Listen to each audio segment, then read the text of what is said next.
نحمده ونصلي ونسلم على رسوله الكريم اما بعد فاعوذ باللہ من الشیطان الرجیم بسم اللہ الرحمن الرحیم۔ ناظرین، ناظرات، سامعین، سامعات، جیسا کہ آپ کو معلوم ہے کہ ہم ہر فائدے کی بات علماء تک، عوام تک، خواص تک، سب تک، ہر شعبہ زندگی تک پہنچانے کی کوشش کرتے ہیں۔ ہمارا مقصود اصلاح ہے۔ آپ جانتے ہیں کہ حدیث پاک میں عند ذکر صالحین تنزل الرحمہ، کہ جب نیک بندوں کا ذکر کیا جاتا ہے تو پھر اللہ کی رحمت نازل ہوتی ہے۔ یوں تو انشاءاللہ العزیز کئی ہستیوں کا ذکر آپ کرتے رہتے ہیں، ہم کرتے رہتے ہیں۔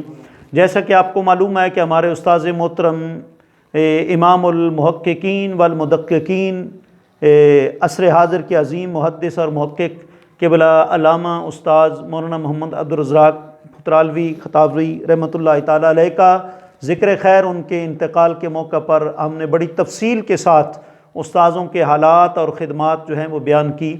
تو اسی طرح آج ہم جس ہستی کا ذکر کرنے لگے ہیں وہ ایسی عظیم ہستی ہے، یقیناً ان کے ذکر سے نزول رحمت ہوگا۔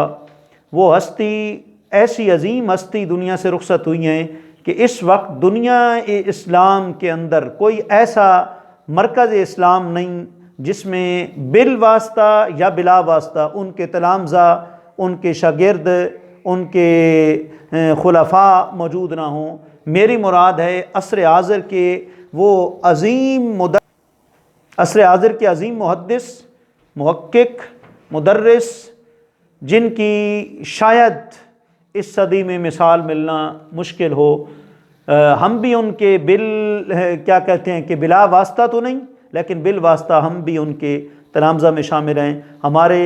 میری مراد استاذ الاساتذہ حضرت علامہ مولانا عطا محمد صاحب بندیالوی نور اللہ مرقدہ ورفع اللہ روحہ کا ان کے ملفوظات اور ان کی پیاری پیاری باتیں جو یقیناً ہر دور میں دینی مدارس کے طلباء کے لیے، علماء کے لیے، عوام کے لیے جو ہے وہ ایک کستوری کی مانند ہیں۔ آپ ہمارے استاذ محترم قبلہ شرف ملت مولانا محمد عبدالحکیم شرف قادری نور اللہ مرقدہ، اور اسی طرح ہمارے استاذ المکرم حضرت علامہ مولانا مفتی محمد رشید نقشبندی رحمۃ اللہ تعالیٰ علیہ، اور جامع رضوی اضیاء العلوم کے عظیم محدث اور استاذ علامہ مولانا محمد یعقوب ہزاروی دامت برکاتہم العالیہ، یہ ہمارے اساتذہ ان سے پڑھے اور ہم نے ان سے آگے پھر استفادہ کیا، تو یوں بالواسطہ ہمارے بھی استاذ ہیں۔ آپ کی تحقیقی اور علمی اور پیاری اور اصلاحی ایمان افروز باتیں چند منٹوں میں ہم آپ کی خدمت میں عرض کرتے ہیں۔ پہلی بات یہ کہ قیلولہ کے متعلق آپ فرمایا کرتے تھے کہ قیلولہ سنت ہے۔ سنت بئی معنی کہ دوپہر کے وقت کچھ آرام کرنا، خواہ بندہ نیند کرے یا نہ کرے۔ آپ فرماتے تھے کہ قیلولہ میں نیند شامل نہیں، اور حدیث پاک میں بھی ہے قیلوا فإن الشیطان لا یقیل، فرمایا کہ قیلولہ کیا کرو کیونکہ جو شیطان ہے وہ قیلولہ نہیں کرتا۔ تو آپ فرماتے تھے کہ قیلولہ کا مطلب ہے دوپہر کے وقت جو ہے وہ کھانا کھا کے کچھ دیر آرام کرنا، خواہ نیند آئے یا نہ آئے، یعنی نیند اس میں داخل نہیں ہے۔ نمبر 2، جب بھی کوئی تقریر کرے تو سنت یہی ہے کہ سکون سے کرے، لیکن اگر ہاتھوں کو حرکت دے تو پھر ایک انگلی کو حرکت میں لائے، یہی سنت نبوی ہے اور یہی عین سنت ہے۔ آپ فرماتے تھے جو آج کل کے کئی مقررین، واعظین، خطباء جب تقریر کرتے ہیں تو ان کے آگے کوئی لکڑی یا ڈیسک وغیرہ موجود ہو تو اوپر ہاتھ مارتے ہیں زور سے۔ آپ فرماتے ہیں یہ فنکاری تو ہو سکتی ہے لیکن یہ سنت نہیں ہے، یہ خلاف سنت جو ہے وہ عمل ہے۔ آج بھی ہم کئی دیکھتے ہیں مجالس میں، کئی علمی تقاریب میں کہ لوگ جو ہے وہ ہاتھ پہ ہاتھ مار کے ایسے بات کرتے ہیں، یہ خلاف سنت طریقہ آپ فرماتے ہیں یہ فنکاری ہے اور یہ خلاف سنت ہے۔ اور تیسری بات آپ فرماتے ہیں آج کل اکثر علماء فوراً حکمرانوں پر کفر کے فتوے لگا دیتے ہیں۔ آپ فرماتے ہیں میرے نظریہ کے مطابق کفر کا فتویٰ فوراً نہیں لگانا چاہیے۔ جی حکمرانوں پر پھر فرماتے ہیں کہ جو لوگ فتویٰ لگاتے ہیں وہ کہتے ہیں اللہ کا فرمان ہے من لم یحکم بما انزل اللہ فاولئک هم الکافرون، کہ جو اللہ نے نازل کیا اس کے مطابق جو حکمرانی نہ کرے، فیصلے نہ کرے، وہ کافر ہے۔ آپ فرماتے ہیں یہاں جو ما ہے نا، ما سے مراد ہے من امور الدین، مطلب ہے کہ جو دینی امور کے جو ہیں اس کے مطابق اگر کوئی حکمران فیصلہ نہیں کرتا تو اس کے متعلق یہ حکم ہے، لیکن اگر دینی معاملات کے مطابق ایک حکمران کوشش کرتا ہے جی تو وہ کافر نہیں ہے۔ دوسرا فرماتے ہیں کہ اس آیت کا مطلب ہے جو حرام قطعی کا منکر ہو وہ کافر ہے۔ ایک حرام قطعی کا بندہ منکر نہیں ہے، اس کی بد عملی ہے یا سستی ہے، ایک کام وہ نافذ نہیں کر رہا، تو اس کی وجہ سے آپ فرماتے ہیں میں کافر جو ہے وہ نہیں کہتا۔ اور چوتھی بات، چوتھا ملفوظ، آپ فرماتے تھے کہ جو تمباکو نوشی ہے اس سے بچنا چاہیے، خواہ وہ سگریٹ نوشی کی صورت میں ہو، خواہ حقہ کی صورت میں ہو، آپ فرماتے ہیں اس سے بچنا چاہیے۔ اور آپ فرماتے ہیں اس کی دلیل یہ ہے کہ خاصق مسلم ڈاکٹر کہہ رہے ہیں کہ یہ مضر صحت ہے، بلکہ خود سگریٹ نوشی کی جو ڈبیاں ہیں، دکانیں ہیں، ان کے اوپر بھی لکھا ہوتا ہے کہ تمباکو صحت کے لیے مضر صحت ہے۔ تو آپ فرماتے ہیں جب مسلم ایک خاصق طبیب جب وہ مشورہ دے دے کہ اس میں کی چیز کے اندر نقصان ہے، طبیعت کے لیے مضر ہے، تو پھر اس سے جو ہے وہ ہمیں جو ہے وہ بچنا چاہیے۔ نمبر 2 آپ فرماتے ہیں دوسری دلیل یہ ہے کہ تمباکو نوشی سے منہ کے اندر بدبو پیدا ہوتی ہے جی، اور بندہ مومن ہے، اس نے قرآن پڑھنا ہے، مسجد میں جانا ہے وغیرہ، تو اس لیے بھی اس سے جو ہے وہ گریز کرنا چاہیے۔ اور تیسری بات آپ فرماتے ہیں کہ اگر بعض جو اسلامی ریاستیں ہیں، بعض ممالک میں باقاعدہ حکمران کی طرف سے جو ہے وہ تمباکو نوشی پر پابندی ہے جی، اس لیے بھی اس سے جو ہے وہ بچنا چاہیے، کیونکہ اگر ایک کام آپ پھر فرماتے ہیں کہ جو انور شاہ کشمیری نے کتاب لکھی ہے بخاری کی شرح فیض الباری، اس کے اندر اس نے باقاعدہ لکھا ہے کہ ایک کام اگر مباح بھی ہے لیکن جب اس کو کوئی حکمران منع کر دے تو اب حکمران کے منع کرنے کی وجہ سے وہ کام جو مباح ہوتا ہے وہ حرام ہو جاتا ہے۔ تو لہٰذا جن ممالک میں تمباکو نوشی پر پابندی ہے وہاں تو اور زیادہ سختی سے جو ہے یہ منع ہے اور جو ہے وہ حرام ہے، لہٰذا اس سے جو ہے وہ بچنا چاہیے۔ آپ کا اپنا ایک موقف ہے، تفرد ہے، بعض علماء کے اس کے برعکس بھی دلائل جو ہیں موجود ہیں، لیکن ہمارا مقصود آج آپ کے جو ملفوظات ہیں، جو آپ کے کیا کہتے ہیں تبرکات ہیں، وہ ہم نے جو ہے وہ قوم تک پہنچانے ہیں۔ اور اس کے ساتھ ساتھ ایک اور کام، وضو کا بچا ہوا پانی، آب زمزم، ان دونوں کے متعلق عام تو آپ یہی سنتے ہیں کہ بس بچا ہوا پانی وضو کا، اور اسی طریقے سے آب زمزم، اور بعض لوگ کہتے ہیں پیر و مرشد کا جو ہاتھ لگا ہوا تبرک ہے وہ بھی کھڑے ہو کر جو ہے تعظیماً پینا چاہیے۔ تو آپ فرماتے ہیں کہ اس میں بیٹھ کر پینا عزیمت ہے اور کھڑے ہو کر پینا رخصت ہے۔ بیٹھ کر پینا عزیمت ہے اور کھڑے ہو کر پینا جو ہے وہ رخصت ہے۔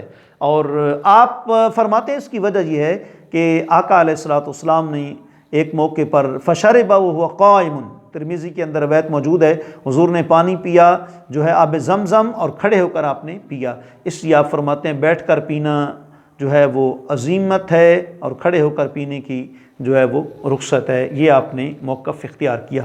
ایک اور آپ کا ملفوظ، کچھ حضرات بالخصوص چشتی حضرات بدھ کے دن سفر کرنے کو منع قرار دیتے ہیں، بدھ والے دن جو ہے وہ سفر نہیں کرتے، وہ کہتے ہیں جی کہ اس دن نحوست ہوتی ہے سفر کرنے کی۔ آپ فرماتے ہیں ایسا کوئی مسئلہ نہیں ہے، ایسا، حالانکہ آپ بھی چشتی تھے، آپ فرماتے ہیں گورڑا شریف سے آپ کی نسبت تھی، آپ فرماتے تھے ایسا کوئی مسئلہ نہیں ہے۔ اس کی وجہ یہ ہے کہ یہ عمل سنت کے خلاف ہے۔ حدیث پاک میں موجود ہے کہ جب فتح مکہ ہوا تو آقا علیہ الصلوۃ والسلام مدینہ منورہ سے جو ہے وہ 10 ماہ رمضان کو نکلے تھے اور بدھ کا دن تھا۔ آپ فرماتے ہیں کہ بدھ کا دن تھا، لہٰذا اس میں کوئی نحوست نہیں ہے، بدھ والے دن بھی سفر کہیں کرنا ہو تو کر سکتے ہیں، کوئی اس میں ممانعت یا کوئی پابندی نہیں ہے۔ البتہ آپ فرماتے ہیں کہ جو بندہ سدا یہی موقف رکھتا ہے کہ نحوست کا جو ہوتی ہے سفر سے یہ وہ، تو وہ پھر اس کے لیے ہے کہ وہ مطلب احتیاط کرے، کیونکہ اگر کچھ مسئلہ بن گیا تو اس نے یہی کہنا ہے کہ بدھ والے دن جو ہے اس کی نحوست کی وجہ سے ایسا ہوا ہے، لہٰذا اس کے بارے میں آپ فرماتے ہیں کہ یہ جو ہے وہ ہو سکتا ہے، البتہ مطلقاً یہ نہیں ہے۔ اور آج کل آپ کو پتہ ہے کہ پیری مریدی کا جو سلسلہ ہے بڑی تیزی کے ساتھ پھیلا ہوا ہے. پیر صاحب فوت ہوتے ہیں تو پیچھے ان کا بڑا بیٹا ہے وہ سجادہ نشین بن جاتا ہے فوراً. جی تو آپ فرماتے ہیں کہ یہ سجادہ نشینی اور خلافت جو ہے نا، یہ تو جیسے گاؤں کا ایک نمبردار ہوتا ہے اس والا سلسلہ بن گیا ہے. نمبردار فوت ہوتا ہے تو اس کا بیٹا خواہ پڑا ہوا ہے یا جاہل ہے، اس کو پیچھے جو ہے وہ اس کی جگہ پر بٹھایا جاتا ہے. آپ فرماتے ہیں ایسا نہیں ہونا چاہیے. اور فرماتے ہیں کہ ایک دفعہ حکومت نے بھی علماء سے مشورہ لیا تو میں نے ان کو یہی مشورہ دیا کہ پیچھے سجادہ نشین وہ ہونا چاہیے پیر کا کہ جو عالم اور صالح ہو. جی آپ فرماتے ہیں اس کا فائدہ یہ ہوگا کہ ہر ایک کے دل میں جذبہ پیدا ہوگا، یار میں بھی علم پڑھوں، میں بھی علم پڑھوں گا تو مجھے سجادہ نشینی ملے گی. اس طرح جہالت ختم ہوگی اور علم کو عروج ملے گا. اور آپ فرماتے ہیں نیک صالح جب ہوگا تو ظاہر بات ہے کہ پھر عروج ہی عروج ہوگا. جیسا کہ آج کل آپ کو معلوم ہے کہ امیر المجاہدین اس دنیا فانی سے جو ہے وہ رخصت ہوئے، تو ان کے الحمدللہ دونوں صاحبزادے جو ہیں عالم ہیں، جو کیا کہتے ہیں اللہ تعالیٰ اس طرح کے یعنی صالح اور عالم بندہ نمبردار کی طرح نہیں، صالح اور عالم بندہ سجادہ نشین جو ہے وہ ہونا چاہیے. اور آخری آپ کا ملفوظ، ویسے تو بہت ہیں لیکن وقت کی قلت کی وجہ سے دیکھیں، کچھ لوگ کہتے ہیں جی فلاں کو جنات ہو گئے تو اس کی زبان پر جن بول رہا ہے، جی اس کے اندر جن چلا گیا ہے وغیرہ. آپ فرماتے ہیں ایسی بات نہیں ہے. جی تو پھر کہا گیا کہ شیخ نور الحق نے بخاری کی شرح میں کہا کہ ان الشیطان من الانسان یجری مجری الدم، کہ اس حدیث کا پھر مطلب کیا ہے کہ شیطان جو ہے وہ گمراہ کرنے کی یوں کوشش کرتا ہے جیسے انسان کے اندر خون جو ہے وہ گردش کرتا ہے. آپ فرماتے ہیں اس کا مطلب ہے شیطان اندر وسواس پیدا کرتا ہے. اور پھر آپ فرماتے ہیں کہ ہمارے جو ہیں قبلہ مفتی مولانا یار محمد صاحب بندیال شریف والے، ان کا بھی یہی موقف ہے کہ جن جو ہے دوسرے کے اندر داخل نہیں ہوتا، اس کے وسواس جو ہیں وہ داخل ہوتے ہیں. ورنہ آپ فرماتے ہیں اگر یہ بات صحیح ہوتی جن علماء کا یہ موقف ہے کہ نہیں جی جنات اندر داخل ہو جاتے ہیں، یہ تو پھر تو جن تو جو ہے وہ کان من الجن فسق عن امر ربی، جن تو اللہ کا نافرمان ہے، اور ان شیطان للانسان عدو مبین، جو ہے وہ انسان کا کھلا جو ہے وہ دشمن ہے. تو ظاہر ہے وہ تو پھر کہتا کہ تم کفر کرو، وہ تو کہتا کہ بیوی کو فوراً طلاق دو. لیکن اس صورت میں کوئی کفریہ جملہ بھی زبان سے وہ نہیں نکالتا اور اسی طریقے سے وہ طلاق بھی نہیں دیتا وغیرہ. تو آپ فرماتے ہیں کہ ایسا نہیں ہو سکتا کہ ایک کی زبان پر دوسری کی زبان بولے، ایک کے کان میں دوسرا جو ہے آواز دے، ایسا نہیں ہو سکتا. ہر ایک کا اپنا جو ہے وہ نظام ہے. اللہ کریم آپ کی جو قبر اطہر ہے وہ بندیال سرگودا کے علاقہ میں ہے. دنیا بھر سے لوگ اس قبر سے فیض لیتے ہیں، اور آپ کا علمی اتنا فیض ہے کہ دنیا کا کوئی مرکز ایسا نہیں جہاں آپ کے شاگرد موجود نہ ہو. اللہ کریم آپ کو مزید بلندی درجات عطا فرمائے، اور آپ کے جتنے تلامذہ ہیں ہمیں ان سے مستفید و مستنیر ہونے کی توفیق عطا فرمائے. وآخر دعوانا الحمدللہ رب العالمین.